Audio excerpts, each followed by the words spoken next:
Hey everyone, I think a lot of people will be looking forward for this discussion. Scott, you've been on the show. We've done video interviews multiple times before. Everyone knows who you are. Matt, you've been on our spaces for, I think, almost 2 years now, and you've got your own YouTube channel. I think most people would know who you are. Anyone that wants to look you guys up, if needed, I'm sure they could just do a quick Google search. But it's a pleasure to have you both. I think it's going to be a great discussion. And there's a lot happening in the world. I remember, Scott, the first time we did an interview was in the midst of what we consider the reddest of lines in the last 2 years, and that's the war between Israel and Iran. That happened, and people have moved on. Matt, you've been very vocal about what's happening in Ukraine, and it's been going on for, what, 3 years now, and no end in sight. I'm going to start with the Ukraine war, because that's, at least is, in my opinion, more glimmers of hope. There's more progress in terms of negotiations. So I want to get your general thoughts, and I'm going to start with you, Matt. Your general thoughts on Trump's strategy when it comes to his negotiation tactics with Putin and with Zelensky. There's been a big shift, especially with Zelensky, from the last meeting in the White House to the latest one. And how that's progressing so far. Are you hopeful? Are you pretty pessimistic? And maybe general thoughts before we look at how a peace deal would look like. Yeah, you know, and I'm saying this as somebody that voted for Donald Trump, right? But I voted for different reasons that we're going to go over here in a little bit. But I stated when Trump gets in office, he's going to have a lot of catching up to do when it comes to like Eastern European politics and learning exactly what's going on in Ukraine. To look at it from a Ukrainian perspective is kind of a good idea, along with looking at it from a Russian perspective, right? To kind of get an idea why this whole thing isn't working out. We haven't really seen any movement on it since we had the summit in Washington, D.C. or since Alaska.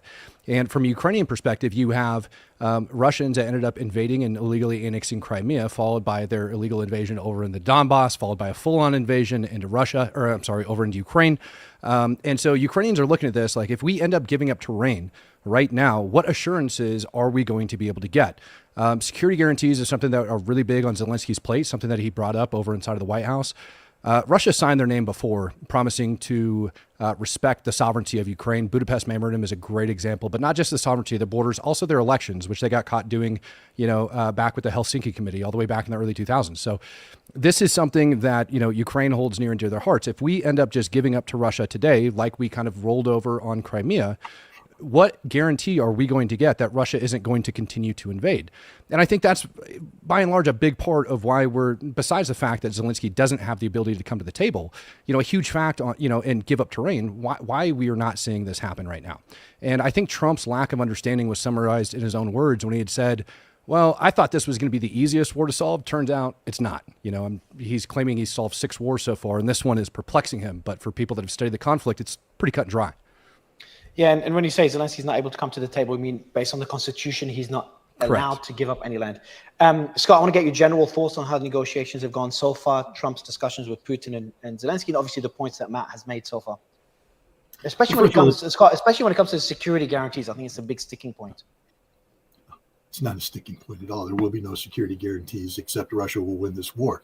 I mean, we have to deal with hard realities here. Ukraine is losing this war. There's nothing the United States or NATO or the European Union can do to change ground truth. No matter how much you might want to, no matter how much you might want to rewrite history so it looks favorable to the Ukrainians, the bottom line is Russia's dominating on the battlefield. Russia's dominating economically. A lot of people don't pay much attention to that by focusing almost exclusively on the battlefield. But the German economy is collapsing primarily because of American-driven policies to so free Germany and Europe from, the threat of Russian energy dominance. So now America dominates and it costs them 3, 4, 5 times as much. They can't afford it. The British economy is in shambles. The French economy is in shambles. Europe's in shambles politically. They're dying. The European Union is about to fracture, all because of this war. I mean, right now we have Alternative for Deutschland, apparently the most popular political party in Germany today, saying that if the leader saying if she wins, they're out of the European Union. And that's it. If Germany withdraws from the European Union, there is no more European Union. So politically, Europe has no ability to sustain this pressure, no matter what, Europe talks about security guarantees. With what? The vaunted British army? The French are going to be able to deploy massive number of troops and sustain them. The Germans can get people outside their border. I mean, they're having trouble putting 5,000 people into Lithuania. Europe has no capacity to deploy significant troops, project them into Ukraine, and sustain them without American backing. And America is simply not going to participate in this kind of conflict. This war, and first of all, you can't talk about security guarantees until Russia agrees to a cessation of hostilities. And Russia has made it clear they won't until the root causes of this conflict are addressed. And unfortunately for Ukraine, this includes demilitarization. That NATO-trained 800,000-man army they currently are sacrificing on the battlefield will be diminished to 50,000. Denazification, that means getting rid of ultra-nationalist Ukrainian ideology linked to Stepan Bandera and others. Zelensky is linked to this. Zaluzhny is linked to this. They have no future in Ukraine. Russia says that they don't want this war to continue. When this war ends, it must stop. Donald Trump has acknowledged multiple times this year alone that this war was brought on by the expansion of NATO. He brought up the Budapest agreement. Gosh, I thought Ukraine had promised to be neutral in perpetuity. That's one of the key concessions made in Budapest, and yet trying to join NATO is sort of the antithesis of neutrality. So no, there won't be any security guarantees. Russia will win this war. And this is the hard reality that Donald Trump's starting to come to grips with. And I think right now he needs to balance what's in the best interest of the United States, which is normalized, if not friendly, at least not hostile relations with Russia. Keep in mind that the policy of the Biden administration was the strategic defeat of Russia, meaning that we were going to use the Ukrainian conflict to wear down Russia militarily, destroy their economy through sanctions, and create political unrest that would lead to a Moscow Maidan and the collapse of Vladimir Putin as the president of Russia. That's the goal. That was the objective of the Biden administration, of Europe, of NATO. Donald Trump hasn't distanced himself from that policy. So the Russians are like, what is your goal and objective here? And what they're trying to tell Donald Trump is that there's a great deal of benefit to having peaceful relations with Russia, a great deal of benefit. Don't sacrifice that by throwing it all away, supporting this lost cause called Ukraine. Mario, do you mind if I ask him a question? Yeah, of course, yeah. So Scott, you said that Ukraine was losing the war. By what metric are you judging losing versus winning in this war? It's a war of attrition. So I would say that the Ukrainians are being chewed up to a greater extent than Russia. Right now, just today in Kupiansk area, Russians have broken through. The Ukrainians are in absolute panic. The same thing in Pokrovsk. But this isn't a big air of war, and you know that. Well, Scott, that's actually not what happened in Kupiansk, actually, as a matter of fact. Down in Pokrovsk, they had a breakthrough, but now they've been cut off, and Ukraine's actually taken terrain back from Ukraine right now. But if you want to talk about like troop attrition, as far as that goes, it's estimated that 200 Russians per square kilometer since 2024 to present day. All right. So when you look at the amount of terrain that Russia has taken since the start of 2024 up to present day, international intelligence estimates state that around 200 Russians were lost just to take 1 square kilometer. At what point can Russia continue on with that? Because it would take Russia approximately 5.4 to 6 million troops just to take everything east of the Dnipro. Right. And Russia is on the attacking side. And you know this as a military man. You're a United States Marine. Who has the advantage when it comes, an attacking force or a defending force? Who's going to lose more people? The attacking force is going to end up losing more people. And so when you look at these numbers and you say Ukraine's been holding the ground ever since they've reached the zero line and kicked Russia all the way back out of Kiev. I mean, we could take those stats and look at that and say, how much terrain has Russia lost since they launched that invasion? That doesn't look like they're winning. And when you take those numbers and you add them up, I don't know if you've seen the videos of the guys that are coming off the front line, but they're starving to death. One of the guys that ended up getting captured said that he hadn't eaten in like 2 weeks. I saw a video of a babushka today over in Donetsk because you touched on economy that was getting her water out of a puddle. That doesn't sound like it's a good economy. What's happening with the fuel crisis over in Crimea? You want to talk about that? How there's just no fuel available for anybody to get? That's not a good economy. So while you might talk about the EU and you might talk about Germany and say that Germany's hurting and that all these other nations are hurting, the fact is that Russians can't even get fuel and that old women are getting water out of puddles. And you have guys that literally have had 2 weeks of training that have been thrown to the front line by Russia that are getting killed in droves. Well, Matt, I mean, you have your sources. I think they're questionable in the extreme.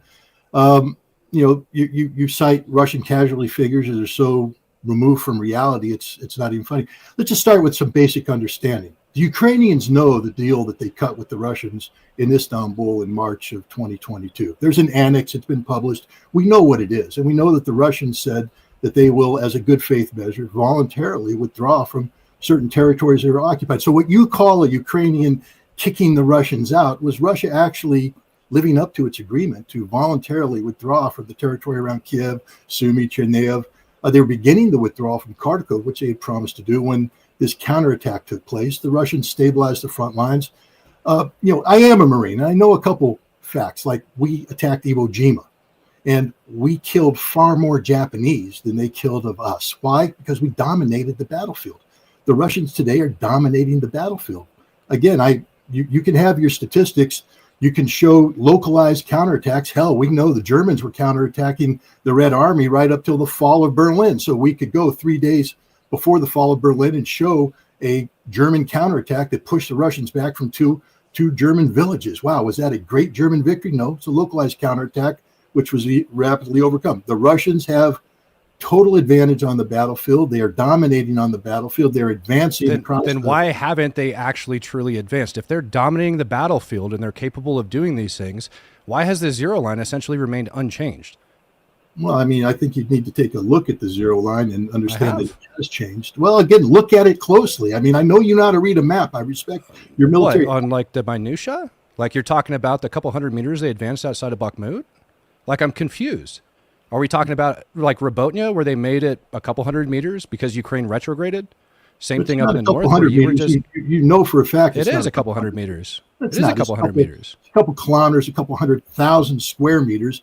But again, this isn't a war of big arrows, and again, you should know this. This is a war of attrition, and the data is not in the favor of the Ukrainians. They don't have. So when you say dominating, 50,000 Russians committed to where?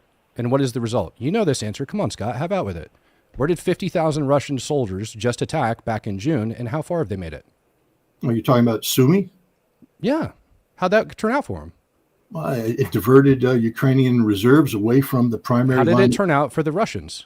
They're winning. Did the Russians take Sumy with their 50,000? Or did they fall into an ambush zone and then get pushed back? Because you and I both know that once they advanced into that ambush zone, that they ended up getting slaughtered, and Ukraine's been taking terrain back systematically. It's interesting. You keep using the term slaughter. Let me give you an example why your Western sources suck. Not you. I'm not picking on you. Just your sources. In Kursk, North Korea committed troops. Well, first of all, do you know who my sources are? You said so. You just. Well, what if I take Russian soldiers, like we've been tracking them into the Donbass since 2014, before they shot down a commercial airliner, and I tell you that I haven't seen any Russian soldiers posting on VKontakte anywhere near Sumy. Now, how do you account for that? Operational security. Oh, because the Russians are so good at it, right? Well, apparently they're very good at it because you don't know a goddamn thing about what they're doing in Sumy. Okay, can you show me any evidence whatsoever that the Russian? Are you claiming that the Russians are in Sumy right now? I didn't say that. I say they're in the Sumy province. I mean, they're pushed pretty damn far away from it, and they haven't been advancing. But there is geolocated footage of Ukrainians that have been in Russian-occupied positions. They don't need after they launched the counterattack. They just need to kill Ukrainians, and that's what they're doing. So that's a question. Just a question there. So Matt, one thing the colonel told me in our last interview, he said, this is not a war of territory. This is a war of weakening Ukraine as much as possible. I'm not saying I agree with that stance. What would you actually? I'll go to Scott very briefly. Scott, what would you consider winning when he said Russia's winning? What is winning for them? Is it winning in terms of casualties relative to Ukrainians? Economically, said they're economically winning, and is territory not also an indicator of winning? Because from a territorial perspective, they're not doing as well as, depending on the figures you use, casualty figures or economically when you compare to some European economies. So to see what you define as winning. Winning is achieving the goals and objectives set out by the Russian government, and winning will occur when this war is finished. Russia hasn't put a timeline on things. You keep saying, territory, the advancement of the contact line, etc. The war will be over when the war ends. And when the war ends, I'll make the following prediction. Russia will control the totality of Kherson, the totality of Zaporizhia, the totality of Donetsk, the totality of Lugansk. Russia will have a buffer zone in the following territories: Odessa, Mykolaiv, Dnipropetrovsk, Kharkov, Sumy, Chernihiv. Russia will ensure demilitarization, that is the reduction of the NATO-trained army, and Russia will ensure denazification, which is the change of the regime in Kiev. Russia will control what's left of Ukraine. There will be no Western forces, no NATO alignment. That's what victory looks like. That's not my standard. That's the Russian standard, and Russia's made it clear they won't stop this conflict until they achieve their objectives. actually, that's not what the Russian foreign minister said 2 days ago. Russian foreign minister said that the reason that they launched their quote unquote special military operation was to liberate the people of Donetsk from getting killed by Ukrainians. And so how many times have they brought this up? I mean, and just now we're hearing him come out and state that was the reason for going in. He didn't mention denazification. He didn't mention any of the things that you said. He mentioned exactly what I just stated. You've got to be accurate in your chronology. The reason why the SMO started was exactly what Lavrov said. But you tend to forget that the purpose of the SMO is to get Ukraine to the negotiating table. 6 days after the SMO started, Ukrainian negotiators from Gomel, Belarus, 3 cycles of negotiations there before they went to Istanbul. And in Istanbul, they had a finalized peace treaty that only stopped because Boris Johnson flew in at the instigation of the United States and demanded that Ukraine not agree to it. After that point, then Russia moved into phase 2. So is your stance that, because you mentioned that earlier, is your stance that the reason Ukraine beat Russia all the way back to the present day line, all the way from Kiev, is because of that agreement, and Ukraine was just willy-nilly shooting these Russians in the back with 7.62? I agree, they have been negotiating. They've been negotiating really well with Western-made weapons, 7.62, and putting bullets in Russians. That's a pretty dang solid negotiation tactic, I think. So, Matt, I just want to go back. I just said, wait a minute, Mario. You can play the macho game all you want, all right? It's not a macho game. I'm just asking you for your stance because earlier my you stated stance that. is an independent. So is your stance that the Russians withdrew purposely? That Russia has is your stance? Is your stance? I'm trying to make it clear because you stated it earlier. Is your stance that the reason Russia lost all that terrain east of the Dnipro because of negotiations that didn't go through, and that they, out of their goodwill, decided to go back to that zero line? The reason why Russia initiated its withdrawal from around Kiev is because of that agreement. And you know that, and I know that. Historians know that. We also know that the United States injected $48 billion worth of military assistance into a depleted Ukrainian military, retrained forces, re-equipped, brought in foreign advisors, and they carried out a surprise attack, an attack that exploited the fact that Russia in the Kharkov area had already withdrawn more than 50% of their forces. We know that to be the case. Did you shoot Russians in the back? You being, I guess, not you personally, but the Ukrainians, sure. They achieved a military victory. They caused the Russians to withdraw from territories that they were going to withdraw from anyways in accordance with this agreement. Okay, so thank you. So they caused them to withdraw from territories that they were going to withdraw from, meaning the Russians retreated. And it's perfectly legal to shoot somebody like that in the back that's illegally invaded your country, is it not? Are they not enemy combatants underneath the rules of and laws of armed conflict? Why are you contesting this? Why are you? Well, because it seems like a mischaracterization by you, and I want to keep you honest. You can use your standard. I'll use the standard given to you to the Marine Corps. But if somebody is no longer by the Marine Corps or the Kremlin, I think it just depends. Where are you at right now, anyway, Scott? Moscow. Wait, fuck you. I'll put my DD-15 up against yours any day of the week, Matt. All right. Okay. So just I'm gonna go back to my country. I'll put it up against you any day of the week. Don't you ever Sounds good, buddy. say that again. Got it? Mario, I'll put my arrest record up against yours any day of the week. Scott, guys, we'll avoid. I think if we start on personal attacks, it means that we're detracting from the argument. I think it's a weak way of countering an argument. So I'll take it back. I think, Scott, I know you're based in the US. I know your stance. Some people agree with in the US. Some Americans agree with your stance. If you think Russia's winning, doesn't mean you want Russia to win. So I'll support you on that point. But I will go back to you, Matt. Matt, Scott's position on what a win would look like, what Russia's outcome will be. Not what he wants it to be. What it will be is that Russia will have Donetsk, will have Luhansk, will have Zaporizhia, will have Kherson, obviously Crimea's in Russian hands, and we'll have certain buffer zones in Kharkiv and Odessa and a few other territories, as well as denazification, which is I'll kind of avoid whether that's whether there is a Nazi problem in Ukraine, and the other one is demilitarization. So not only no security guarantees, but weakening Ukraine's military. What's your stance on what the outcome will be, in your opinion? So I've been saying this since the start of the war. Likely you're going to see something like what we see between North Korea and South Korea. Some sort of a DMZ, maybe not a permanent peace deal that ends up coming, but a lasting ceasefire that ends up going through. I think the only thing that really falls within the realm of possibilities and logic for Ukraine to willingly give up would be the Donbass region itself, Luhansk. When you look at that area and the original location from the separatists that Ukraine went and now calls terrorists, right, and all of that other stuff, I think there's some commonalities here Scott and I can actually agree upon. That is the one place in which my mind, it kind of makes sense for Ukraine not to worry about fighting over. Why?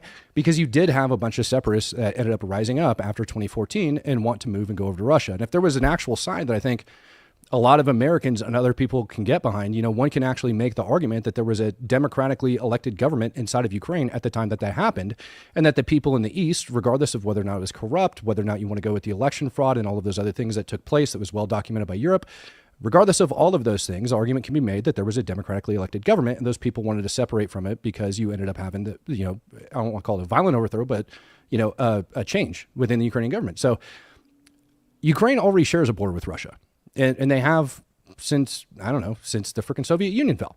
So why not give up just that little bit of chunk of terrain? Because the entire thing's leveled and ruined anyways. I already talked about the water supply over inside the Donbass is completely and totally wasted. Now, the question is whether or not Ukraine's going to be willing to do that at that point, right? Like when we look at it, is that something that the Ukrainian people are going to do? If you've actually spent time over in Ukraine, something that you'll come to understand is everybody remembers what America looked like after 9/11, where you had American flags that were just waving everywhere, right? And when you go into Ukraine and you take a look at it, what you're going to end up discovering is that there's just blue and yellow painted on freaking everything, everywhere you go. The national pride inside of that country is something that I think a lot of countries all around the world, regardless of what country you belong to, which one you think is good or bad, I think just the national pride that they have within themselves is a good thing. I state that for a reason. Because if Russia was to go and advance and take all of these different locations like Scott's talking about and what they would control after the war, you would have an insurrection problem like no other. It wouldn't go anywhere. Even down in Melitopol, for example, they have these issues that are taking place right now. In Crimea, they currently have these issues, and they've been controlling it since 2014. And so if Russia was to continue to advance, let's say, in a hypothetical world, if Russia was able to advance, you'd have those issues. And so at some point, Ukraine's also got to look and say, are we going to have that same issue over in the Donbass region? And Ukraine is going to have a lot of cleaning up to do. They're going to have a lot of mess to clean up. They have a lot of rebuilding to do. And why take Donetsk if you don't need to? If the people don't want to be there, plus most of them are gone anyways, why? Let them keep it. And I think that's about the only thing that would go on it, and likely a lasting ceasefire agreement, kind of like North and South Korea. So, and what about security guarantees? So there is a pretty valid risk, in my opinion, that, if there is no security guarantees. So first, why would Russia oppose a security guarantee? I'll ask you that question, Scott. I want your thoughts on it as well. Because if Russia, if there's troops, Western troops in Ukraine, that's not really a risk to Russia. Those troops are not going to enter Russia. As long as they're like defense, missile silos in Ukraine, that's not really a risk to Russia. So in my opinion, having troops in Ukraine, European, America will probably not accept, seems like a valid middle ground for Ukraine to have their security while giving up territory to Ukraine. Your thoughts on this, Matt, and then Scott, more importantly, your thoughts. Yeah, I think Ukraine can and should. One, they're an own independent sovereign nation. They're allowed to partner with and do whatever they want, right? And that includes joining NATO should they choose to. But Scott even knows this. They're far away from joining NATO. They were far, far away from joining NATO in 2022.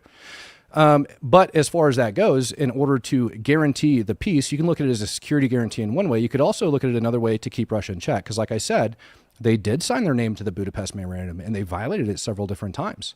They even violated international law, one could say, by invading Ukraine after they illegally annexed Crimea. And so Ukraine's looking at this as a way of having something. And if Russia is not worried about reinvading Ukraine, then they really shouldn't be worried about whoever signs their name to a list and says, we will defend Ukraine, especially if those countries are as weak as Scott says, then in which case, who cares? Why would Russia be so afraid if they don't have intend on invading Ukraine any further? So, Scott, that's the question. So I understand Russia's concern. I agree with you that Russia has concerns with NATO expansion.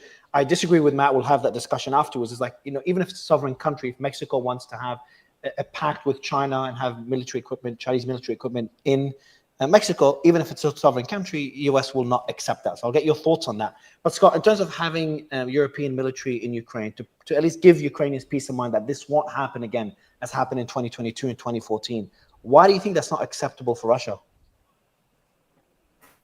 Because Europe's part of the problem, not part of the solution. Europe is, comprises NATO. The European nations have spoken out in extremely hostile fashion to Russia even before the special military operation began. Russia doesn't trust Europe, doesn't trust their long-term intentions. Europe continues to believe that Russia needs to be weakened militarily, economically, politically. Some Europeans even speak about the breaking up of Russia as their ultimate goal and objective. So why in God's name would Russia allow forces from these nations into Ukraine. Ukraine is supposed to be neutral. That's the goal and objective here, is neutrality. And you can't be neutral when you have the armed forces of nations who are openly hostile to Russia on the soil of a supposedly neutral nation. So, Scott, the Budapest Memorandum is 6 paragraphs. Could you state in there where they agreed to neutrality and not to join NATO? I don't have it right in front of me, so I'd have to review it. But you need to review the 6 paragraphs that you're quoting? First of all, I didn't quote the 6 paragraphs, Matt. This isn't a fucking court of law. It's a cute little game. So just quickly, so Scott, the question I have for you is that I agree with you that Ukraine's neutrality is, but hasn't that ship sailed? I agree that would have been really helpful before the war, but now that Russia has invaded Ukraine, I think having a neutral country that's just been invaded is a bit difficult to achieve. Even though most Ukrainians are against the war, I think now at the beginning, and Matt, these stats kind of counter your point that Ukrainians are tired of the war. At the beginning, there was 22% that wanted to fight until they win the war. That was in 2022. The number now is 70-something% that wanted to win to fight until they win the war. Now it's down to 24. And in terms of negotiating an end to the war as soon as possible, the number was 22% in Ukraine that wanted to negotiate an end in 2022. Now 70%. So the Ukrainians are tired of this war. But back to the point, Scott, would they really accept a peace deal without some sort of guarantees that are not a risk to Russia? Again, you're missing the point. From the Russian perspective, let me give you a little piece of historical analogy. General Krebs, who was the commander of the German garrison at the final days of the Battle of Berlin, went to General Chuikov, who was the commander of Russian forces, the hero of Stalingrad, and he said, "I'm here to offer terms of our surrender." And Chuikov said, "There will be no terms of your surrender. It will be unconditional surrender." And that's where we're at today. I mean, the Ukrainians can sit here and spin it any way they want to. We can talk about this, that, and the other thing. But unless Ukraine can somehow win on the battlefield, prevail on the battlefield, and get Europe to somehow stand up and impose economic harm on Russia through sanctions and create political difficulties for Russia, to isolate Russia diplomatic around the world, Ukraine isn't going to have a vote. They voted when they decided to violate the Minsk Accords, to walk away from the Minsk Accords. They voted when they allowed NATO to basically use them as a proxy. That's not me saying, that's not the Russians saying it. Secretary of State Rubio acknowledges that it's a proxy war between the United States and Russia, with Ukraine as a proxy. The Ukrainian defense minister acknowledged that back in 2022 and 2023. It's a proxy war. So Ukraine no longer, they've foregone the concept of independence and sovereignty and making their own choice. Their only choice is total defeat, or to accept terms in which they recognize their neutrality. And this would be not neutrality like Finland, or because Finland, remember, promised neutrality in perpetuity, but they've walked away from that. This will be a different kind of neutrality, a Russian imposed neutrality. Russia believes that they can accomplish this. Russia believes they're on the path to accomplishing this. Matt may disagree. The Ukrainians may disagree. History will tell. So, Matt, I'd love you to respond on the point Scott has made, but also take into consideration the numbers I just mentioned, that Ukrainians seem just exhausted from this war and most want an end to it. Doesn't that make it hard for Ukraine on the negotiating table? No, I think when you look at things and you say that, Ukrainians want to have, a peace deal or a peace agreement in order for the war to come to an end, I think most logical people would agree to that, right? But they also didn't lay out what the end terms of that would be. So when we look at surveys like that, we have to take these certain things into account. I honestly, I'll trust some surveys, but I also don't, right? You have to look at the verbiage, and you have to think of what people are actually thinking, what the meaning behind that is. I think Scott and I actually did come to an agreement and find some common ground here, which is going to be one, that Russia wants to impose their will on Ukraine, right? And so we both can agree to that. And so I'm glad he came out with that, because that is exactly the reason why Ukraine's not going to agree to anything without any security guarantees. And if Scott wants to ignore the facts that I brought up, like the fuel crisis and the water crisis and all of those things that are taking place and the drastic impact that's hitting like the Russian economy currently, and pretend like I didn't say those things and move on to a different subject as if their economy is doing great and Europe's is doing horrible, okay, great. That's fine. They can continue to throw meat waves at Ukraine, and they'll continue to get mowed down. That's it. And so, like you and I, Scott, we agree. I'm not bringing up anything like out of context historically or anything like that. Russia wants to impose their will on Ukraine. Ukraine's not okay with that. And unless there is a security guarantee by a foreign nation that is going to ensure and keep Russia at bay, then they're going to continue fighting, because right now they have a line established. And again, it's 10 times harder fighting those dug in positions than it is to do anything else. So why not just sit there and let Russians throw meat wave after wheat wave, especially after Germany just pledged, what, $2 billion? And then you've got Canada building new factories. I believe the same thing also, Canada also just put up $500 million to buy more like weapons being supplied. So all of that continues to come. And Scott, I don't know if people have showed you, but I've seen them. I've seen the munitions that Russia is using on the front line. I've seen the crap drones that they're using. I've seen the Russians taking anti-tank mines, chipping the explosives out of them, melting them down, and pouring them into plastic water bottles, and trying to use these like improvised drones to fly into Ukrainian positions. You're acting as if they're some like superior force when they're getting a buttload of ammunition and they're getting a buttload of troops from North Korea, which neither of those two things turned out well for them. Kim Jong-un was just crying the other day over this crap. They got slaughtered.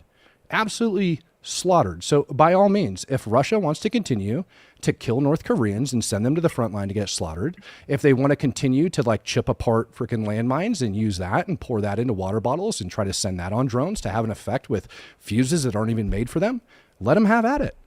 Go for it. Everything that you speak of doesn't matter, because the truth is actually on the ground. And as you said, history is going to write itself when this thing ends. Yeah. I mean, yeah, Kim Jong-un cried. 101 North Korean soldiers lost their lives, and their bodies were brought home and treated like fallen heroes by the North Koreans. 6,000, I believe, North Korean troops were deployed into the Kursk region.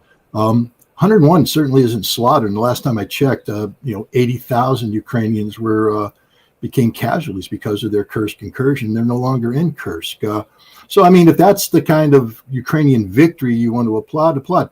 You can cite anecdotal things. I'll just tell you right now, I've been to Crimea recently. I don't know if you have or not, but it doesn't reflect anything that you've said. I know people who are in Lugansk and Donetsk right now. The stores are full of food. Yeah, the water gets turned off now and then because there is a water problem. The Ukrainians have been hitting water distribution points, civilian targets, by the way, with their drones. And so the Russians are in the process of repairing them, and water will be restored. Fuel shortage, it's war times. If, I don't know what the status is today on it, but I can tell you in Crimea that cars drive. There's no problem with cars. There's heat, gas is provided to the homes. There's food in the stores, and the people are doing quite well. I was just in Russia, literally got back last week, and their economy is booming. There's no economic problem in Russia. So, I mean, we can just deal with reality. There is a spin that people put on the reality to make it look as if Ukraine has a chance. The British have been very effective in creating the keep Ukraine in the fight notion. In order to do that, you have to show that Ukraine has a chance and that Russia is somehow being diminished. I will tell you right now, I know personally the Russian commanders that are out there doing the fighting. I know the frontline commanders, the battalion commanders and such. Russia has very modern weapons. They have sufficient ammunition, and they're very comfortable with their tactics. The people that I meet aren't people that have the look of defeat in their eyes. They're people that have the look of determined victory in their eyes, and they believe that victory will be theirs. Now, maybe they're good liars. Maybe they're good at disguising the reality. But I've known these people for many years, and I'm confident that what they're telling me is the truth. Scott, one more question, sir. I'm going to ask you one more question, and Matt, I'll let you respond. So there's a Trump post as well talking about Western support for Ukraine. He's going to change his tactic with Putin. He said the following: "It is very hard, if not impossible, to win a war without attacking an invader's country." That came as a surprise to many. "It's like a great team in sports that has a fantastic defense, but is not allowed to play offense. There is no chance of winning. It is like that with Ukraine and Russia. Crooked and grossly incompetent Joe Biden would not let Ukraine fight back, only defend." How did that work out? How do you interpret that post? And could that change political desperation on the part of Donald Trump? Let me just make certain things very clear. It was Joe Biden back in the fall of last year that was authorizing the Ukrainians to use ATACMS missiles into the strategic depth of Russia. The Russians, because of this authorization, together with similar actions by the British and the French, changed their nuclear doctrine. And it got to the point where in late November, early December, the CIA was briefing members of Congress that there was a greater than 50% chance that there would be a nuclear confrontation between the United States and Russia because of this Biden, this new Biden doctrine, so to speak, to give Ukraine a chance to strike back. What did Donald Trump do? he gave an interview to Time Magazine where he said, when I'm president, I won't allow that to happen because I understand the consequences of this, that makes the United States a direct participant in the conflict. So that's the Donald Trump that's on the record. Now, what he's doing here is playing political games because coinciding with that statement was a announcement, reported in the Wall Street Journal that the United States will be providing 3,000 some odd hundred ERAM missiles, air-launched missiles with the ability to strike 700 kilometers into Russia's depth. First of all, let's look at that. Those missiles were conceived in 2023, 2024. It's a 2-year incubation. They're not in serial production now. They've just now come online operationally. If they begin to produce them, he says he'll start providing them in 6 weeks. He's not providing 3,000 because maximum production outcome is 1,000 per year. So he's talking about providing dozens of missiles 6 weeks from now. And the United States has said that Ukraine can't use these missiles without America approving it because we are the ones that have to target these missiles. And Donald Trump acknowledges that if we allow Ukraine to use these missiles with American targeting, we're direct participants in the conflict. So this is just political posturing on the part of the president. I don't think the president is going to give Ukraine the ability. But even if they did, Russia will respond decisively. This is not a war. This is a special military operation. Ukraine just announced in Lvov there's going to be a big conference. Thousands of people are going to show up, a defense conference, and all the people are going to come in this building that's been identified on a date and a time, and they're going to talk about building up Ukraine's defense industry. If this was a war, that meeting would never be allowed to take place. It would be wiped off the face of the earth. But this isn't a war. Russia isn't doing everything it can do against Ukraine because Russia isn't in the business of physically destroying Ukraine yet. But if we start playing stupid games by giving Ukraine weapons, then Russia will say, then Russia has to respond accordingly. They have the Oreshnik, according to Ryabkov. They have new missile systems, all with conventional warheads. It won't turn out good for either Ukraine or the West. And Trump knows this. Matt, a lot of points to respond to. Yeah, including a lot. the post by Trump. Yeah, I mean, I'll start by just answering your question directly, which I don't think he did. Is it important to actually go behind and into the invader's country and actually attack them? Yeah, absolutely. Supplies drive operations, and so do intelligence. A lot of that is being developed over inside of Russia and then being brought over into Ukraine, obviously, because they share a border. So yeah, if you restrict Ukraine's ability to attack Russian logistics, particularly at their root, it's going to be kind of hard for them to actually affect the battlefield, right? Especially when you're a smaller force. There's another thing Scott and I both agree on. Ukraine's a much smaller force. And so when you're a smaller force, you don't go and you don't take your enemy head on. You go after logistics, you go after supplies, and you take care of those things. And that's absolutely true. I did state at the start of this that I didn't think that Donald Trump had a great understanding of the battlefield and what was taking place, along with the Eastern European policies and everything else that was going on, right? And that within itself is very, very evident to this day. As Scott had stated, no, he's not going to allow us to get into a nuclear war. Then he gets in office. And it seems like every president that ends up getting into office, their policies and stances always change. Why? Because intelligence drives operations. They end up getting updated intel briefs, etc. Scott forgot to mention that the U.S. sent how many nuclear subs over near Russia the other week, Scott? 2. Why? 2. Why? Because Medvedev responded So is Trump scared of Russia and their Oreshnik ballistic missiles? How many failed launches did Russia have this year? I think 2 that I've counted so far, right? Russia's been over off the coast of the United States. Russia's been over off the... I didn't interrupt you when I thought you were lying. I just kind of let you continue to lie, right? So Russia's been off the coast of the United States. I'm just telling you right now. I think we'll avoid. I think with Matt, to do this debate. I think the comments here. I'll just say the comments are really enjoying this debate. I think if we avoid the personal attacks, we'll be able to maybe have this debate again on future topics because you're both making a lot of valid points. Short of reserve, I don't think Scott is lying. I think he just disagrees with you. So we'll continue the discussion there. But avoid these personal attacks if you're keen on doing this again, please, Matt. Okay, I will avoid personal attacks.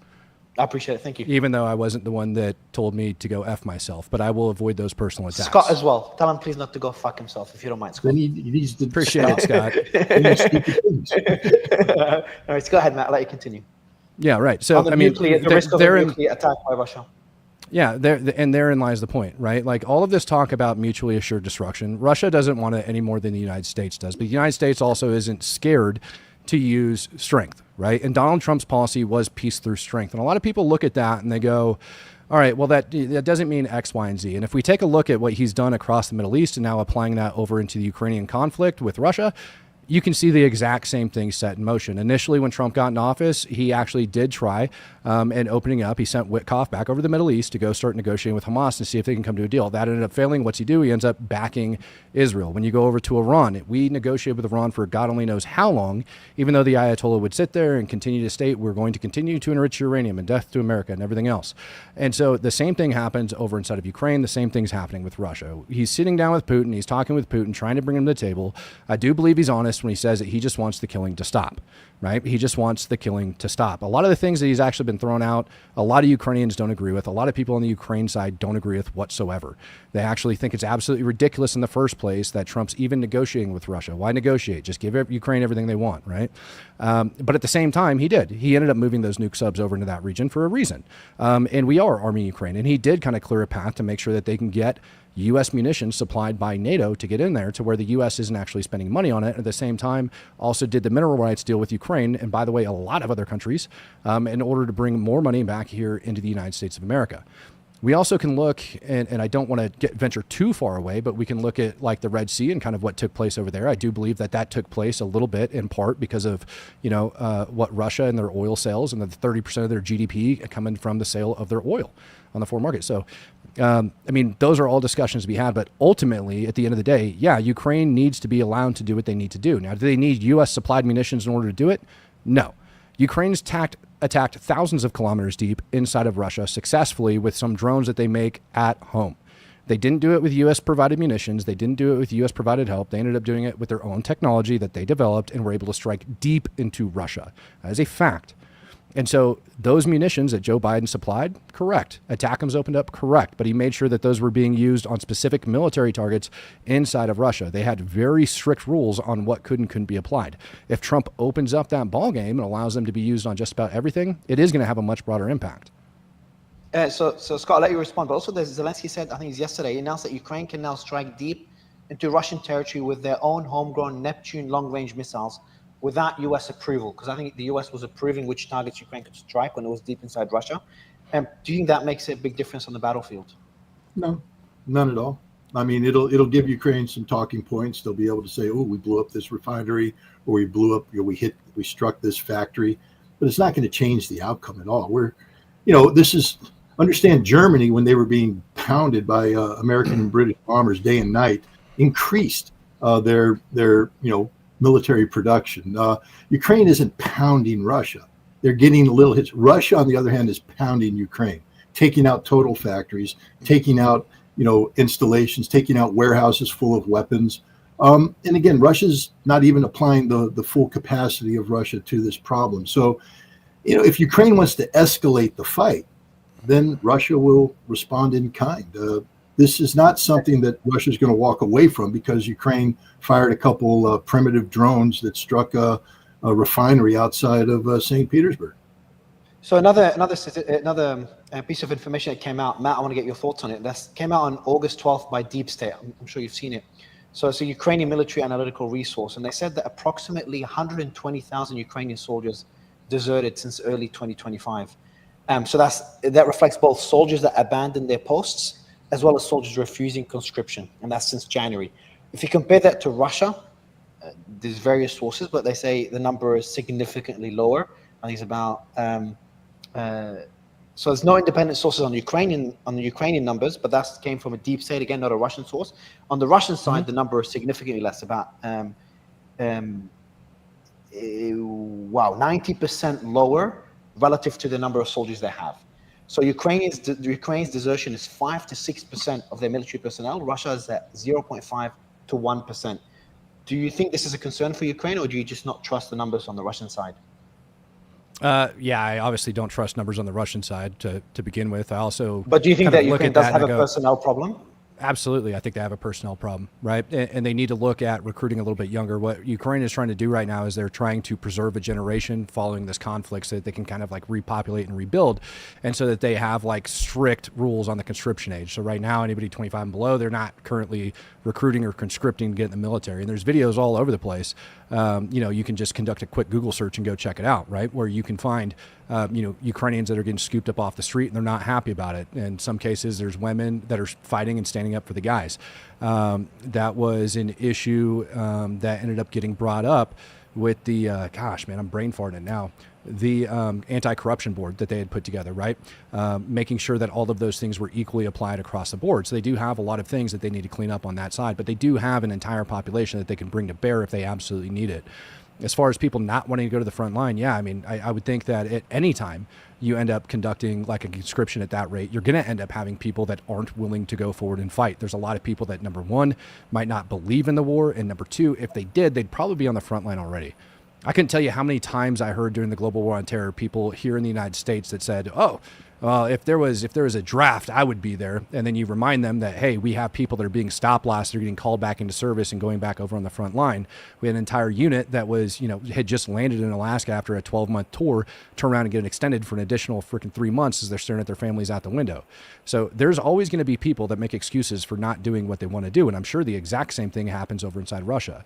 I went to a funeral that my channel helped fundraise for back in, I think it was March, over in LA, and there was a Ukrainian that was there that was allegedly on our side. And he was talking crap to one of my buddies. And he was kind of shocked when he ended up, talking crap to one of my buddies who had a Ukrainian flag on his arm, but he ended up talking crap to him in Russian. And then I ended up talking back to him, asking him what his problem is in Russian. And then the guy wants to back off and act like he's okay. And then he says, oh, you don't understand, man. I'm on your guys' side. I'm like, yeah, then why aren't you over there? Why are you here right now? When was the last time you picked up a rifle and fired a shot in anger? So people like that exist in this world, and it's sad. That they're willing to say that they would do something, but they're not willing to put their life on it. So do I think that it's an issue? Sure. Do I think it's a direct correlation has to do with conscription and people not wanting to go fight in a war? Absolutely. So I want to go to another war, guys, and a war that me and you, Scott, have discussed. Matt, we haven't had that discussion before. And that's a war that seemingly ended in many people's eyes. People have forgotten about it and moved on. The war between Israel and Iran, with the US involvement. But I had a discussion with Professor Morandi just a few days ago. He said something surprising to me. And then I researched it, and most analysts agree.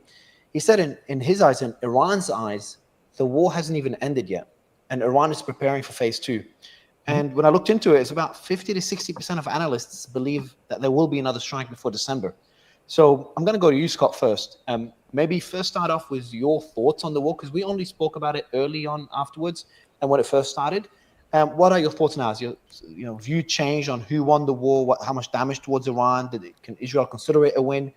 And more importantly, is this war likely to continue? Well, first of all, we need to understand that Israel launched a surprise attack. That means that Israel gave Iran its Sunday punch. They went for decapitation. They employed innovative tactics. The Mossad had these drone factories that were producing drones inside Iran that gave the Israelis an advantage. They were able to deploy drones close to the targets and inflict significant damage on it. They were able to get the Azerbaijanis to open up their airspace so that their air force could attack Iran from a direction that Iran hadn't prepared for, coming out of the Caspian Sea. And despite all of these advantages, they didn't deliver the knockout blow, and Iran was able to recover. I want to remind everybody that it was Israel that begged Donald Trump to bring about a ceasefire because Israel couldn't sustain this fight any longer. They were running out of air defense, and the Iranian missiles were becoming more and more accurate. And Iran used the 20 to 30-year-old missiles early on. They started to bring in the good stuff, and Israel went, we can't do this. They begged Donald Trump to bring it into the war. So we had this whole theater of America's bombing targets that we had announced to the Iranians in advance, and Iran's firing missiles at an American base that they announced in advance that we had evacuated. And then we had this ceasefire. Why? Because both Iran and Israel were hurting. There's no doubt about it. I'm not going to pretend that Iran didn't get hurt. They admit they got hurt. But it wasn't a knockout blow. And the problem is that both Israel and the United States have set a standard for conflict resolution that's impossible to achieve without literally eliminating the Iranian regime. And that standard is, of course, that Iran will get rid of the totality of its uranium enrichment program, which is something Iran won't do. Iran today is not cooperating with the International Atomic Energy Agency because the IAEA, from the Iranian perspective, was complicit in assisting Israel with the attack by providing intelligence information about the Iranian capabilities, creating the political cover for this attack by publishing a report that Even the IAEA had to say it doesn't say that Iran has a nuclear weapons program. And they said after the war started, no, we don't think Iran has a nuclear weapons program. But the report allowed people to say, oh, look, Iran is violating their obligations, so they must have a nuclear weapons program. The Iranians understand that they're probably going to be attacked by Israel again. And so Iran is positioning itself to be able to deliver a decisive blow early on to Israel. Iran's ballistic missile capabilities have improved since the conflict ended. They are launching new missiles. They're producing these missiles. Their ability to produce missiles weren't retarded.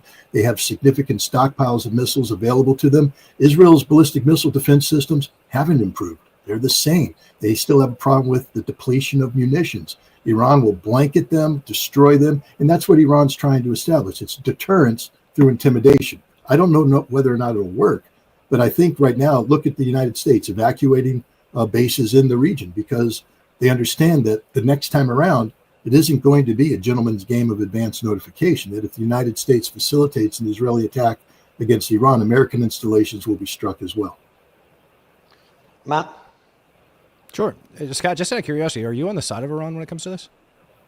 What do you mean on the side of Iran? I just gave a fact. Do you think that Iran is justified in their actions in attacking Israel and developing nuclear weapons or enriching uranium beyond 60%? I'm just trying to understand where you're coming from. Could you let me finish? I appreciate it. I think Iran signed the Nuclear Non-Proliferation Treaty, and Article 4 of that treaty allows Iran to do everything they're doing right now. So I don't think Iran is violating its obligations. I think Israel has an undeclared nuclear program, isn't a signatory to the NPT. And the last time I checked, it was Israel that attacked Iran, not Iran that attacked Israel. And Iran has a right under Article 51 of the United Nations Charter for self-defense. So, yeah, I'm sort of on Iran's side on this one. Okay. Yeah, I just want to make that clear. Okay, so yeah, about Iran not attacking Israel, well, I guess maybe we'll start there. You agree on proxy warfare and proxy forces, and that's exactly how Iran has been waging war for quite some time. Thus Hezbollah, thus the Houthis. I mean, we could keep going on, right?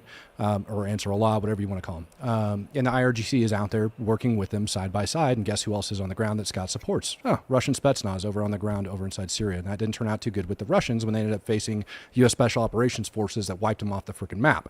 But to go back into it, Iran is developing weapons because they need to, right? They need to continue to advance their weapons because truthfully, their ballistic missile program sucks.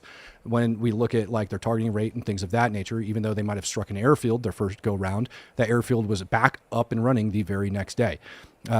You also stated that for some reason, Israel wanted it to end. That's factually incorrect to the best of my knowledge because Donald Trump actually had to call Israel and turn some of their planes around because they wanted to continue to bomb Iran following Fordo being taken out. So there's that. Last, if we're going to look and say that, Russia has got a right to self-defense because Ukraine wants to join NATO, then I think the same rule here would apply when you have the IRGC funding forces such as Hezbollah and Hamas and the Houthis or Ansar Allah, who are constantly attacking Israel. And then you also have Iran that's constantly screaming death to Israel, calls it the little Satan, and wants to wipe it off the map. Now, while they might be a signatory to the NPT, they sure didn't abide by it. Right? The IAEA reports that you're referencing, they actually came out and stated that in two separate locations south of Tehran, they discovered two different sites that, Iran didn't declare where they were developing or enriching uranium. And they found particles upwards of 87.5%. That's in those same IAEA reports that you referenced. So if they're abiding by the NPT, and they were taking a look at all of that crap, then why wouldn't they declare those two different sites? And how do you account for that 87+% enriched uranium? And how do you account for the 60+% enriched uranium as well? There's no need for them to do that. There's absolutely no need. And even if you were to quote the very minute medical circumstances where you would need it, you don't need 900+ pounds of the crap. You just don't. So then I would ask, what's the purpose of all of that? Quick question as well, Matt, before let me answer it. Yeah, of course, yeah. I'm not an Iranian spokesperson, so I'll just let Professor Morandi, who you've interviewed, Mario, answer, because I asked him the same question. Matt, I said, why the hell do you have 60% enriched uranium? You don't need it. 20% is the max you need because 20% allows you to create fuel plates for the Tehran research reactor. Why do you need 60%? And he said, because we need to be a threshold nuclear power. And I said, you're basically waving a red flag at the bull at this point. I know Article 4 allows you to do that, but when you enrich uranium to 60%, you raise questions in the mind of people saying, Why do you do that? So you and I are actually on the same page here, where I said, why the hell would you do that? But then what you're ignoring is Israel's nuclear program. You're ignoring the fact that Israel has nuclear weapons, in total violation of the non-proliferation policies of the United States, of the IAEA, of everybody. But everybody seems to gloss over that Israel has nuclear weapons. And, just a little short history lesson. The last time I checked, Hezbollah was created because Israel invaded and occupied southern Lebanon. Hezbollah is a resistance organization resisting against Israeli occupation of Lebanon. The Houthi attacked Israel only after Israel started committing genocide against Hamas, and the Houthi acted in concurrence with Article 2 of the Geneva Convention, where genocide has been found to be taking place. There's a duty to react, to respond, and the Houthi are living up to this duty. Israel, isn't innocent in this. Israel is, guilty of massive war crimes against Hamas. You ignore the Nakba. You talk about, Hamas, but you ignore the point of origin of the Israeli-Palestinian conflict. I thought we were talking about Iran right now, and we'd agree. Well, you brought up we weren't going to bring up genocide, and then you just throw genocide out there. So on we'll not go into Gaza yet. If we'll have time, I will do it another day. But just on the last point you said, Scott, Matt, I'm sure you disagree that in terms of Hezbollah not being an Israeli proxy. Just actually, Matt, on your point there, if Hezbollah was not created by Iran, but can't it become an Iranian proxy over time? So if it was created because of the Israeli invasion of Lebanon, but over time it became an Iranian proxy because of all the support, military and financial support that Iran provided Hezbollah. Do you believe that Hezbollah is, I won't use the word proxy, I'll go, Scott and then Matt. I won't use the word proxy, Scott, but would you say it's heavily influenced by Iran? And I always said that the former leader, Hassan Nasrallah, was always in a difficult spot because he had to balance Lebanon's interests and Iran's interests, and Iran was funding him financially and militarily. I want to get your thoughts on this, Scott. There's no doubt about it. Hezbollah couldn't be the organization it is today without Iranian support, political, economic, and military. So, would you consider though, as a Hezbollah attack on Israel, an attack by Iran on Israel through Hezbollah, and same as the Houthis? No, I think Hezbollah has shown throughout its history the ability to operate independent, that Hezbollah has its own vested interests. I believe that Hezbollah was a loaded gun aimed at the Israeli head, so that if Israel ever did attack Iran, Hezbollah would come to the assistance of Iran. But I believe, for instance, we know the 2006 war was started because of independent Hezbollah actions taken without consultation with Iran. Matt, I'll let you respond to this. And also another question I'll add to it, Matt, is why do you think Hezbollah did not get involved in that 12-day war? And what do you make of Hezbollah today after what happened in Syria with the Assad government and what happened in Iran?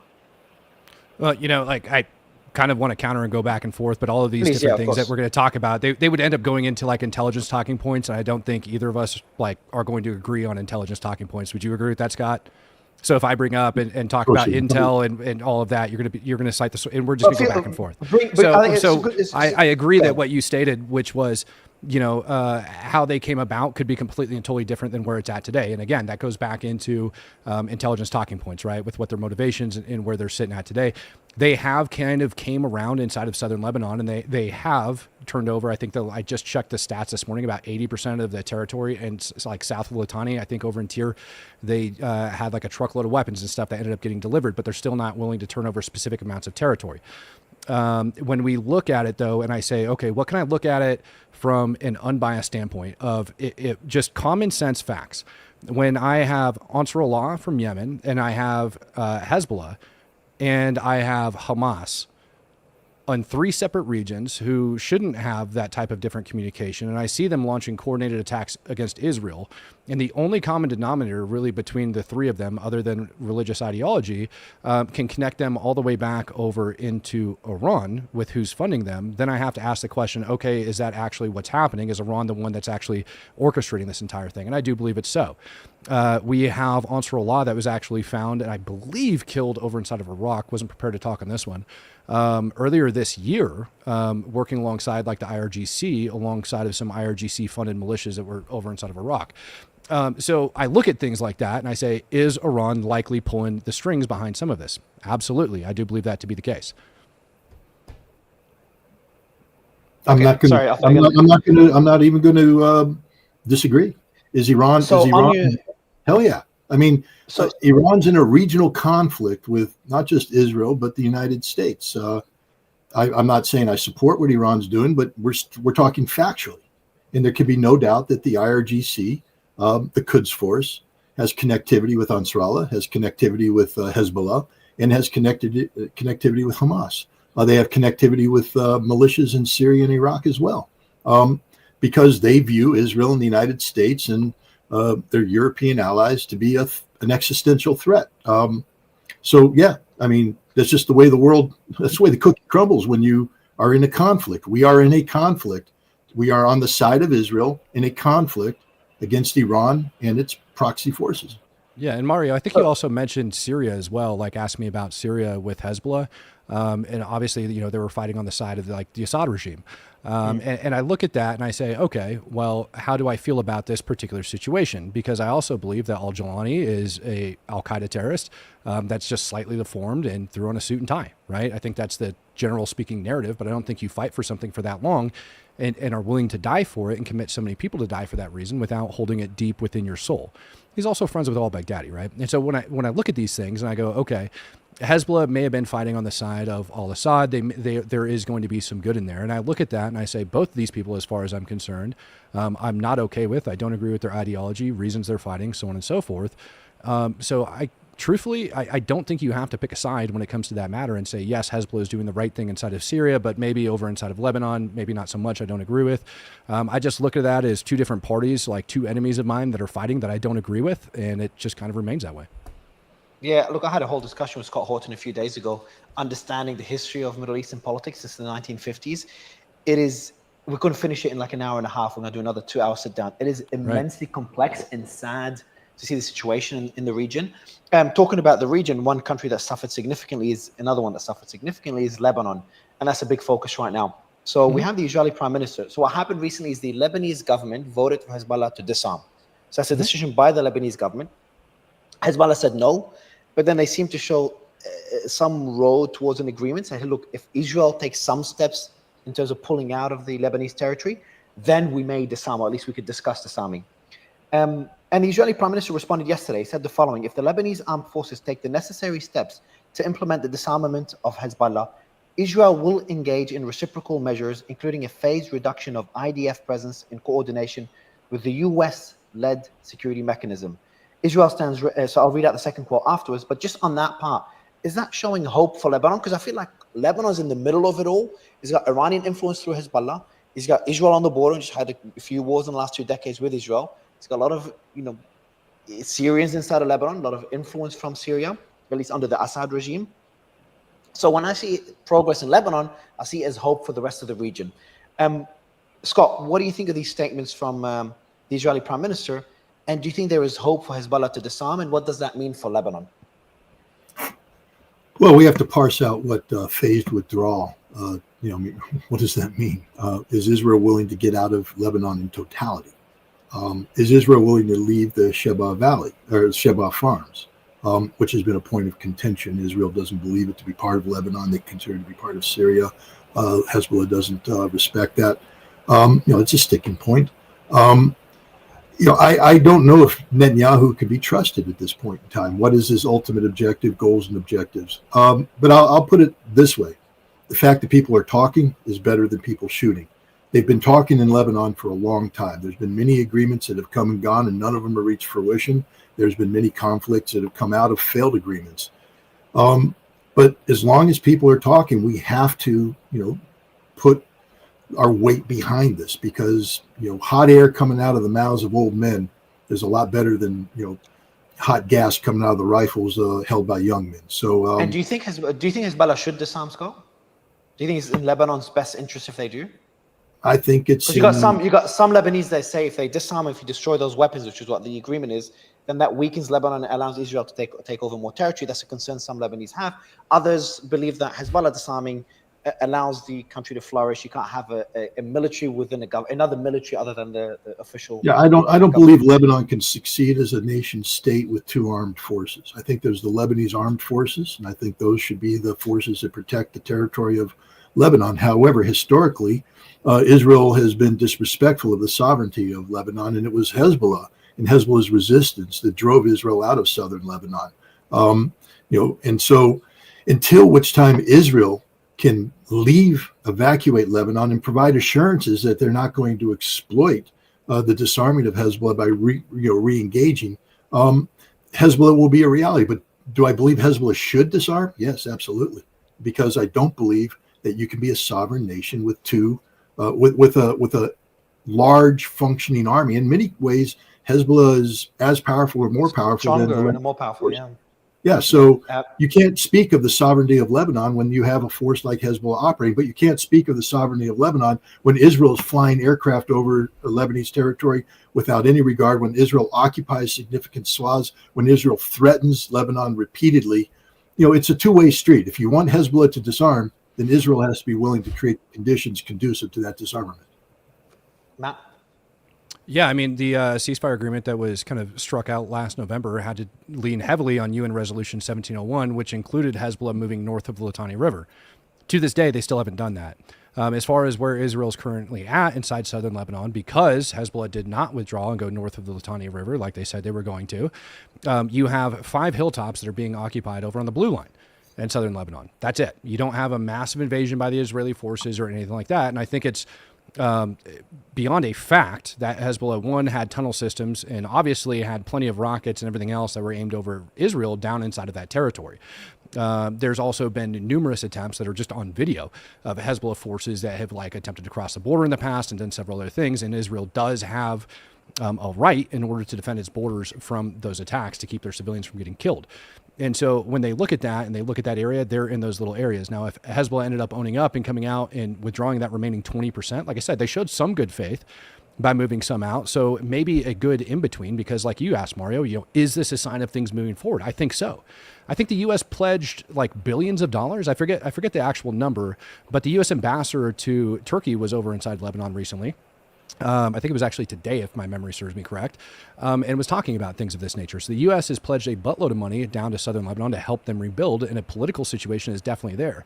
I think if, we do have, and that is confirmed, that those numbers are 80% Hezbollah withdrawn from those southern regions, and that's confirmed, I don't think it's wrong to have a phased withdrawal of Israel from those 5 different hilltops contingent on where Hezbollah is at. And you just slowly start moving in that direction, because neither of these two sides are going to trust each other. Hezbollah is not going to trust Israel, and Israel is not going to trust Hezbollah. And that's where that international community comes in place. So yeah, make that happen, have those people on the ground that are verifying that that's happening, and slowly phase that back. Get that money in there to help those civilians that were affected, that were on the ground inside southern Lebanon, to help their lives out. And you're going to see something. And I think Scott and I both agree on this, that you can't have 2 different armed factions taking place inside of Lebanon. You got to have one or the other. And Lebanese armed forces are the ones that are over there doing it. And the government of Lebanon has, vowed to do these things. So I think that there is hope for the future there. Scott, but doesn't that show Iran weakening? Just factually speaking, you got Hezbollah disarming, and it severely weakened after the war, and I'm not sure if you agree or not. I think you would agree with that. You've got the Assad regime being overthrown. Yemen, the Houthis don't have much military capacities. The country is just destroyed after years and years of war. And Iran just went out of this 12-day war. We could talk about the significance of the damage there, but we know a lot of their commanders were killed, a lot of their facilities were struck, with Israel having complete air superiority. Without discussing whether it was the right decision or not, and what caused all this over the last few years, and whether it could have been avoided, would you say Iran is severely weakened today, or that's a wrong assessment? I think Iran is weakened. Whether or not we're going to use the severely is a different question. Iran continues to be a economically powerful country, produces energy. It's linked to the BRICS. It's linked to the Shanghai Cooperation Organization. It has diplomatic and economic resilience. So sanctions aren't going to, starve them. In terms of Iran's, strategy with the axis of resistance taking a bloody nose. There's how else do you say? What happened to Syria? Syria was an important conduit between Iran and Hezbollah, and Syria's gone. Iran claims that they maintain certain connectivity with local, whatever. There's a difference between flying aircraft into Damascus and running convoys into Lebanon and, running donkeys over smuggler lines. Can Iran continue to provide some sort of connectivity with Hezbollah? Undoubtedly, but it's not on the scope and scale that they were. And Hezbollah is weakened. You take a man, Nasrallah, that had been ruling Hezbollah for decades, And now he's replaced with people, not just the second tier, we're talking third and fourth tier, because Israel took out the second and third tier. These people aren't as confident as Nasrallah is, especially in terms of the domestic politics in Lebanon. Hezbollah is a political party of some note. They play a role in the government of Lebanon. And, Nasrallah was able to navigate the difficult waters between being the leader of a resistance movement, an army, an independent army, and a member of the Lebanese government. These leaders aren't able to do that. I don't think they have the confidence. And so we're seeing that they are being compelled to make compromises that Nasrallah wouldn't have made. This weakens the axis of resistance. So I think we're looking at a situation where, Iran has been compelled to regroup. Iran has other issues now. We have the Zangezur corridor being developed between Armenia and Azerbaijan. That's attracted Iranian attention. Ansarallah and the Houthi, they continue to do their thing. I believe that they largely operate independent of Iran. Iran does provide support, but we see, for instance, the Houthi expanding into Somalia, working with al-Shabaab to develop alternative supply lines and support networks independent of Iran. I mean, you speak of religious ideology. There's no connectivity between the Sunni-based al-Shabaab in Somalia and the Shia derivative that Nasrallah has. So, I think we have to take a look at Iran regrouping. They're not defeated, but they aren't what they used to be. There can be no doubt that. What does that mean for Gaza? What does that mean for Gaza with Iran, Syria, Hezbollah, the Houthis, all that supported Gaza militarily, all weakened? Look, Hamas is not defeated. Gaza's been eradicated, destroyed. I mean, what's happening there is horrific. Whether you put labels on it or not, we have to acknowledge that the price paid by the civilians in Gaza by this conflict is mind-boggling, horrible. But it hasn't resulted in the defeat of Hamas. Hamas continues to resist. Israeli forces continue to be attrited.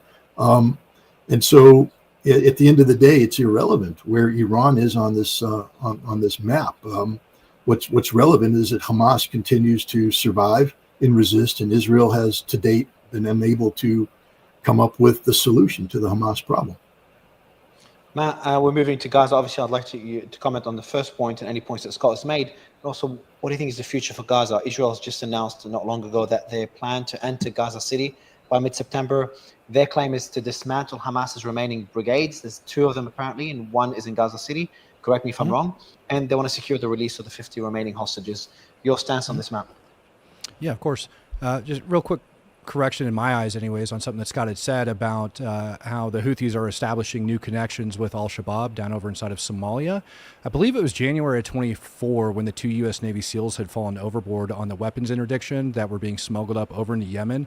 That boat was actually on its way from northern Somalia to go into Yemen, and it was carrying Iranian weapons. So it would seem as if the IRGC had already established those connections, and Nasrallah is just keeping up with those connections. I don't really think they're expanding or creating anything new. As far as what Israel needs to do, is that correct, Mario? The question about Gaza? So what is the future of Gaza now with first all of the allies, the military allies being weakened, and number 2 with Israel's announcement that they will be entering Gaza City? Yeah, so I look at this almost like they're taking plays out of the U.S. counterterrorism handbooks, right? When we look at what's taking place. Do you remember months ago, and people said that they were all fake when we had the uprisings and whatnot that were taking place over inside Gaza, where people were standing up and people were, even Israelis, and I argue with Israelis all the time on this, where they're going, no, that was staged. I don't believe they were staged. I actually think that was a decent amount of people who, just like maybe over inside of Ukraine, are sick of the war and sick of the conflict and just kind of want to see an end to this. What ends up happening is you end up going and finding particular clan leaders, and I've talked to, we're going to call them members of the Israeli government about this. And the way they view it is almost like eating a poop sandwich, that nobody inside of Gaza, in their opinion, is going to be 100% on the side of Israel or side with Israeli policies. But the truth is that those people need to govern themselves in a certain capacity, right? So the Palestinians inside Gaza need to be able to govern themselves. They're not going to fall underneath Israeli rule, just like, Ukraine's not going to fall underneath, Russian rule. It's delusional, anybody that actually thinks that. And so we also see Abu Shubab down in the south, right? Doesn't have a very large force. I think it's estimated right around like 300 members. And they were actually actively going out and hunting Hamas not that long ago, and they still continue to do so. They continue to clear and secure some aid routes from point to point, as best as I understand. And so what Israel is doing, I guess, in the future when you look forward to this is going to almost, I don't want to call it nation building, but almost find those clan leaders that they can, get along with, and then allow them to kind of start building up. And just like how you have Abu Shubab down in the south, guys like that are in control of that, you're likely to see them start getting some militarized training and police-like training to start going over their people, because nobody inside of Gaza wants to have the Israelis telling them what to do. It's much better to have the Palestinians do that. And from there, then you kind of start developing that state and that nation in order to get it in to a prospective two-state solution, if you will. Another question for you, Matt, before I go to Scott. Trump also said that Gaza will have a, quote, pretty good conclusive ending in 2 to 3 weeks. What do you think he means by that? Because you've got the Israelis saying they're going to enter Gaza City. That will take probably a while. And then Trump saying this will end in 2 to 3 weeks. Is that just Trump? Mario, you're asking me to get into Trump's head? That's just never going to happen, right? I already explained to you that the man didn't understand what the heck was going on between Ukraine and Russia. I also think he's a little bit delusional if this is going to reach a conclusional end in 2 to 3 weeks. Not to speak bad of, the president of the United States of America, but let's be realistic here. Even Netanyahu said back in, I believe it was like December of 2023, that this is expected to be like 10 years in the making, right? That's half the problem with Americans, and that's half the problem with the West, is we expect things to happen overnight. And the truth is, in order to actually make this work, there's a lot of stuff that needs to be undone, and there's a lot of work that needs to be done. And you're going to continue to have pockets of, I'll use the opposition's term, you're going to continue to have pockets of resistance throughout this entire time. And so the war is not going to come to a conclusive end. You're just never going to get rid of the ideas that these people have been raised with since their birth. So I think Trump's a little delusional if he thinks it's going to end in 2 to 3 weeks, completely and totally. Scott? Do you think that could last 10 years, a 10-year operation? And then cut out on Scott's side. While we'll figure out Scott's technical issue, how's that a 10-year operation? How would that look like, Matt?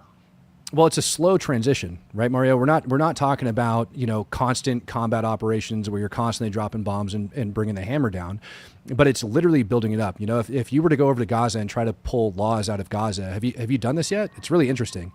If you go and say, okay, what laws are people being tried underneath Gaza, right? Have you done this? It's really intriguing if you haven't. No. Good luck finding them. Right, a lot of it's going to go back towards the Quran, and a lot of it's going to go back to what the particular elders in that region say, and it's almost like a Islamic tribunal, if you will. Like they'll hold them up and they'll say this event occurred, how did it go, and then depending on what the crime is what punishment you're going to get dealt out, right, according to the Quran. And so not a lot of that stuff is actually like really even written down when it goes to that. And so that's what I'm talking about when it goes down to running a functional government, right? You can't have a functioning government without things like that on the books if you want it to be, recognized by the international community. And so a lot of it's going to go into the training of that nature. A lot of it's going to, and I know this is going to piss a lot of people off when I say it, but arming and equipping, right? Everything that's taking place. You can't expect them to stand up against those pockets of Hamas and to fight back against them like Abu Shubab's doing without actual weapons and training and equipment. Right. And so you're going to actually see a transition process going through here in the near future, mark my words, maybe in the next year. You might see IDF soldiers fighting along some local militia members inside of Gaza. And then you're going to slowly see that transition to the local militia members taking place, and Israel just kind of doing their checks and balances over the years. All the while you have this government that's being built up, and you have like money that's being pumped in there in order to rebuild the economy and several other things. United States government over inside of Afghanistan had, actually it was like the U.S. Special Operations Community, had this thing called Village Stability Operations. And it had 3 main pillars. It had governance, which was basically, connecting the local population to there. And then you also had to worry about the local economy and how people were going to eat. If people aren't being fed, then you've got issues, right? People are going to do whatever they can to feed their family. And you can't hold that against them. A man's going to feed his family the best that he can. He's going to make money however he can to feed that family. And so you need to make sure that all of those things are there. But the first very thing that needs to actually happen is security. Security needs to be paramount so that those people, and this is why I don't think Israel is going to agree to a ceasefire on any sort, because Hamas wants Israel to withdraw from the Gaza Strip in order for that ceasefire to take place. If Israel was to do that, Hamas is undoubtedly going to go back after every single person that's been on camera that took part in a protest that was seen at a aid distribution site, or maybe not every person seen at a aid distribution site, right? Like that's a bit excessive, but they're going to be going after a lot of different people that they deem as a threat. We already saw clan infighting and things of that nature. We see Hamas that was going after clan last year. And so if Israel was to withdraw, those people aren't going to have security, and that's going to cause those people to lose faith within the Israeli government that they're actually going to carry through and actually going to be able to transfer authority over in that manner. Let me ask you a couple of questions. While we're figuring out Scott's technical issue, I want to ask you a couple of things. When you see those videos, because you seem like a very articulate person, pretty nice guy. I think the war in Lebanon is very nuanced. I can't take a position on it. What's happening in Iran, very nuanced. Syria, everything's very complicated. And I think both arguments make sense. In terms of what I'm seeing in Gaza, it just, the destruction is so massive. The famine that exactly. It's just, when you see those videos, when you see those numbers, 70% of buildings destroyed, famine, the risks of famine, different percentages being thrown around, aid trucks struggling. I think you were playing a video on one of your latest, a clip on one of your latest videos. You showed aid trucks coming in, and then a lot of Palestinians just running towards it. Hoarding over them. Yeah, it was that Ocha video. Exactly. Yeah. Exactly. And you said something after. You said there's a lot of that aid is being seized and stolen by Palestinians and Hamas. But it's hard to know, I look at it, I'm like, these people are just people that are starving, desperate to survive, trying to get that food. I want to get your thoughts on two things. First, genuinely, as Matt Tardio, when you see that destruction, what goes through your mind? Is it like, it's horrible, it's all of Hamas's fault, or no, Hamas fucked up, Israel's going too far? Where do you stand on this? And then I want to ask you about that aid truck as well. Yeah, so I take that and I try to put things in context first, right? Like proper framework, because it's very easy to look at things like through a computer screen or here in a conversation, and for me to say that Israel had gone too far, right? Like that's a very easy assumption, a very easy statement to take when you look at the destruction that's taking place across Gaza. When I take it and I put it into something relatable for, let's say, like US viewers that are over here watching this, or even a place that a lot of people know. Most people know, like the city of Las Vegas. It's got roughly the same square kilometers as Gaza does. Intelligence assessments, whether you like them or not, numerous international intelligence assessments upon Israel entering into Gaza, Hamas had an estimated enemy force of, like, actual trigger pullers of right around 35 to 40,000 enemy fighters. So you have 35 to 40,000 enemy fighters inside a city the size of Las Vegas. To put that into context, right? In Israel, I think their current assessment on enemy killed in action is somewhere around like 23,000. To put that into like context for people, if we were to take that, whether you agree with the war or not, I'm using this for context. I don't feel like getting a debate on Iraq right now, but we can if we need to, right?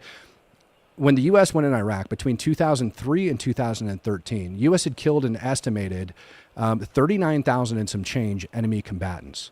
And that's across the entire country of Iraq. Across the entire country of Iraq over a 10-year time span, almost 40,000, not even 40,000. And that's what you have inside Gaza, an area the size of the city of Las Vegas. I also take it and I look at things and I go, okay, I mean, the water, for example, that's taking place over inside Gaza. It's undoubtable. I think it's undeniable at this point that Hamas has hundreds of miles worth of tunnel systems. West Point ended up doing a study. I'm trying to remember the year off the top of my head. I don't remember. They estimated those tunnels to be cost right around $1 billion to build all of those tunnel systems. I've had independent engineers take a look at it and they go, yeah, about $1 million per mile worth of tunnel. All right, so you have 1.62 kilometers per mile, and for whoever's listening, right? So we look at that and we say, could that have gone to somewhere else? Yeah, absolutely. I also look at studies because, again, it's so, like you said, it's so nuanced and the devil's always in the details.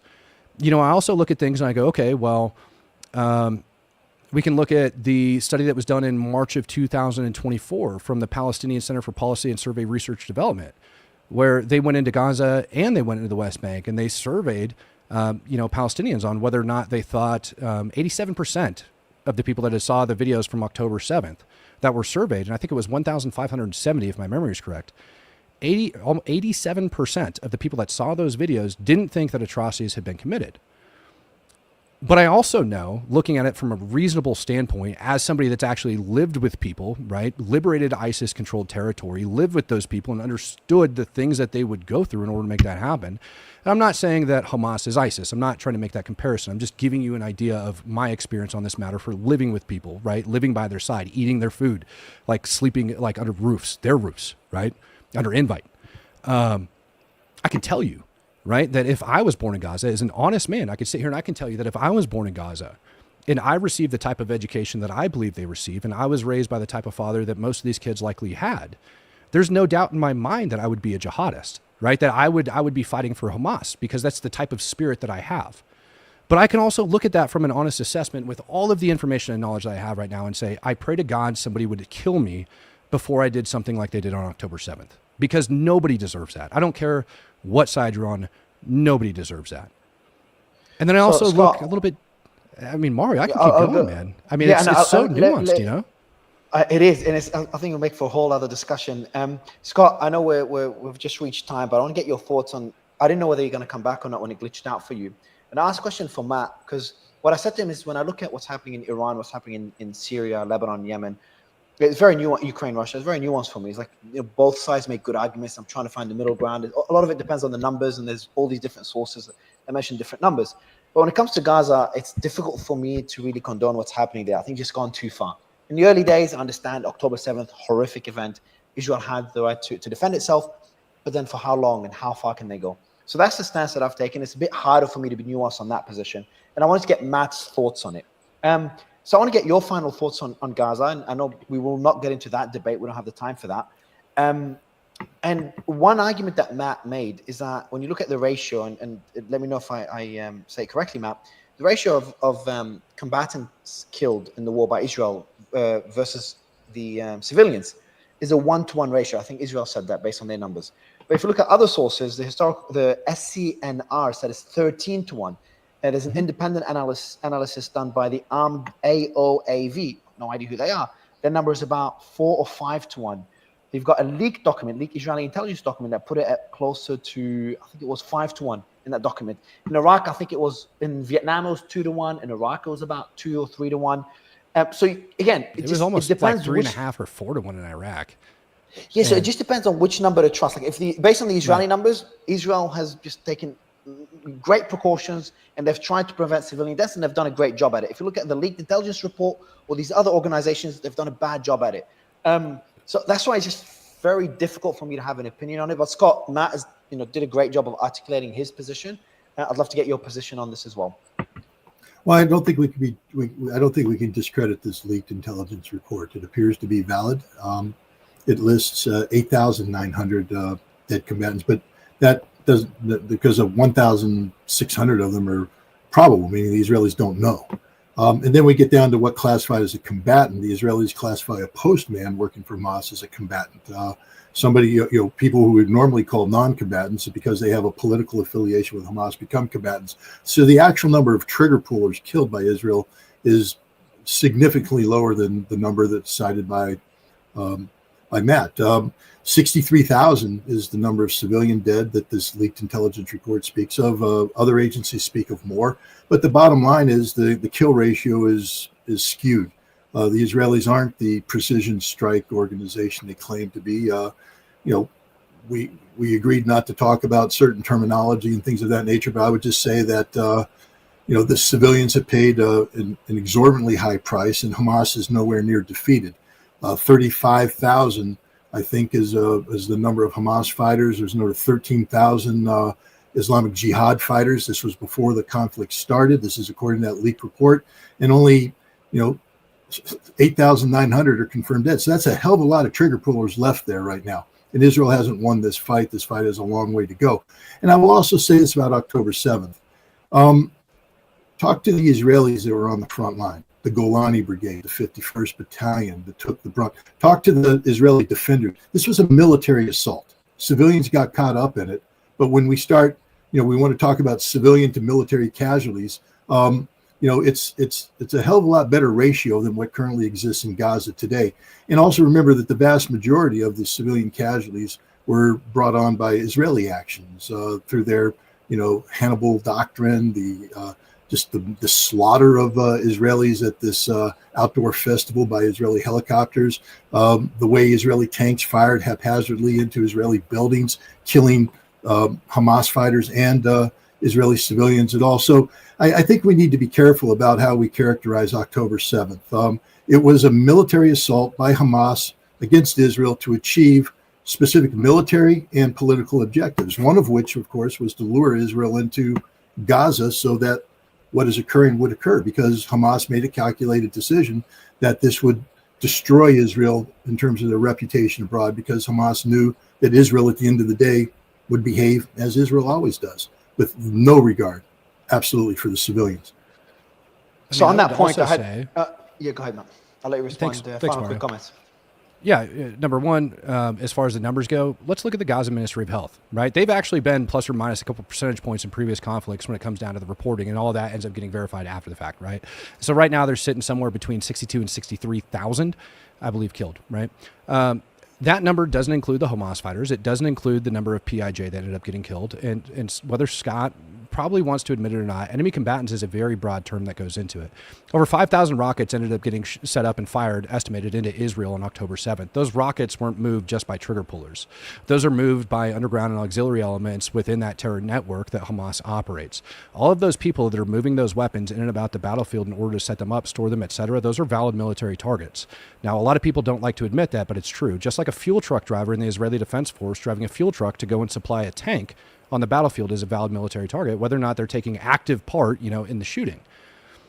Characterizing October 7th in that way, I think is very critical to make sure that we do that. And when we start talking about it, and we start talking about, let's say, helicopters shooting over at the Nova Music Festival or a tank shooting inside of a house, intelligence does drive operations. And you also have to understand the term fog of war, right? And so those Apache pilots coming on station, when they see armed insurgents jumping into a vehicle and going to drive away, and they shoot that vehicle in order to prevent further loss of life down the road, those helicopter pilots don't know who else is inside of that vehicle. But what they do know is that there's armed insurgents inside of it. Same thing if a tank is, receiving fire from a particular building. To use that and point and say that that's the Israeli military, using indiscriminate use of fire is honestly, it's extremely intellectually dishonest in my opinion. And I think it needs called out. Yeah. So Scott, final quick comments on that point, and then I'll thank you both. There's no comment on that point. I'll let the Israeli, rather than Matt describing what was going through the Israeli helicopter pilots' minds, I'll let the Israeli helicopter. They had no freaking clue what was going on. They went in, it was absolute chaos. It was the fog of war. But the idea that these men were making a deliberate decision to strike a vehicle because there was an insurgent in there, or a militant, or a terrorist, and they struck it not knowing. No, they fired haphazardly. They fired erratically. They had no idea what was going on. They were told to respond to an area, and they began firing. I'm not saying this because of anything else, just to point out that the casualty levels that are mentioned often on October 7th are driven in a large part because of the chaos that was engendered by the Hamas actions and the lack of discipline on the part of the Israelis in their response. It's just important that we point this out. People died. There's no doubt about that. Hamas killed people. There's no doubt about that too. But a lot of the people that died were because of Israel's irresponsible actions. And there will be an investigation in Israel. There already is inquiries going on about the chaos, about the lack of preparation, about the poor. There is a big investigation going on in that. And I've talked to some of those soldiers, and I've interviewed a couple of them. There's lots of instances that we could go over in like a future, conversation about I'd love to, and why it took that way, right?